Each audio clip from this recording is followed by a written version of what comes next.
Find insight, guidance, and answers. Tune into Spirit with radio medium Laura Lee.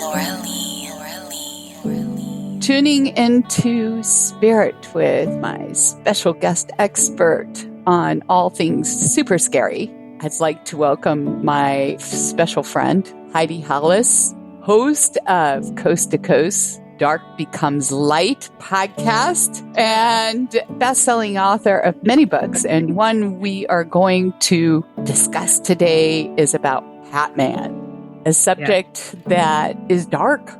Welcome, my friend. Hey there, how are you? It's a pleasure to be here. Thank you. And I'm glad you could join me for All Hallows Eve celebration. So for everybody out there listening, who is Hat Man? What is he? Well, the Hat Man, he is a very dark entity that likes to wear a three-piece suit, a cape, or a trench coat, and oftentimes wears a variety of hats. And not always wearing a hat, but if he does, it tends to be a gaucho or a top hat. And his eyes glow red if you see him in the shadows sometimes. He's a menacing character that likes to, especially come around at nighttime when your guard is down and then tries to take advantage of you. He will attack, he'll bite, he'll scratch, and even rape.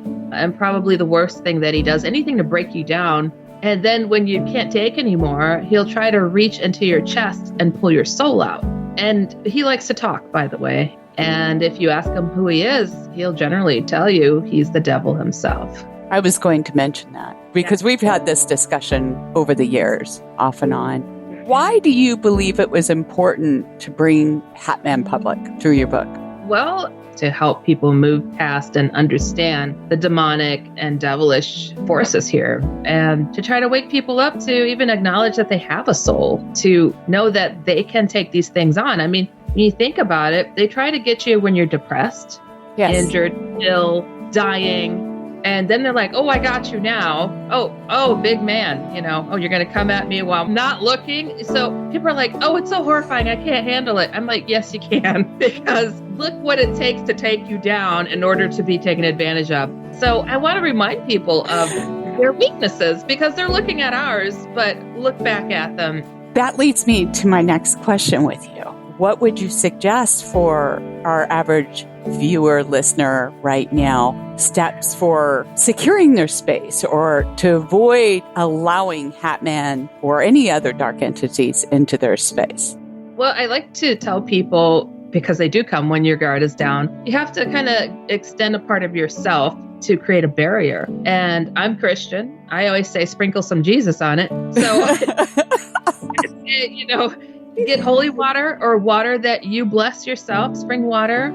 And I use my necklace that's a cross, and I go and I bless each corner, and I wear my blessing. So I'm protected at night. I say, do the whole home. People are like, well, I'm renting a room. Well, bless that room. Mm-hmm. Anything to create that barrier, to put it on notice so you can sleep at night. Mm-hmm. And if it went well, take it on, for what it is. But you have to create a nice, safe place. And they don't even like light, okay? So I'm a nightlight on. That helps. Yes, you're right. So my question to you is, what's the scariest Hat Man story you've heard?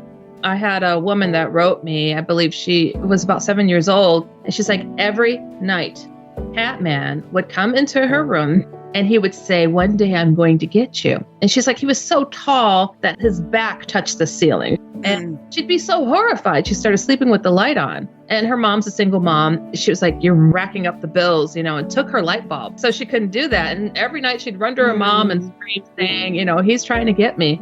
Well, one night, mom needed to have a break and have a little get together with some friends, took the light bulb out that was in her room, locked the girl in there. Aww. So mom goes in there to check on her.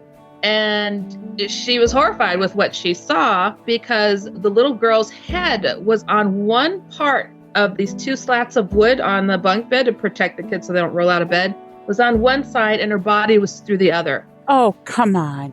No physical way for this to happen. They had to break apart her bed and resuscitate her. And with her first words, when she came back to life, she said, he got me.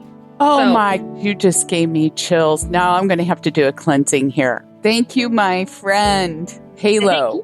I appreciate If it. everybody knows out there, she is an angel on earth to me. So, And you spot angels, so this is a big compliment. So, listen, if you are looking for answers and guidance, sign up at radiomediumlauralee.com. I love to hear from you, and thank you for sharing the show.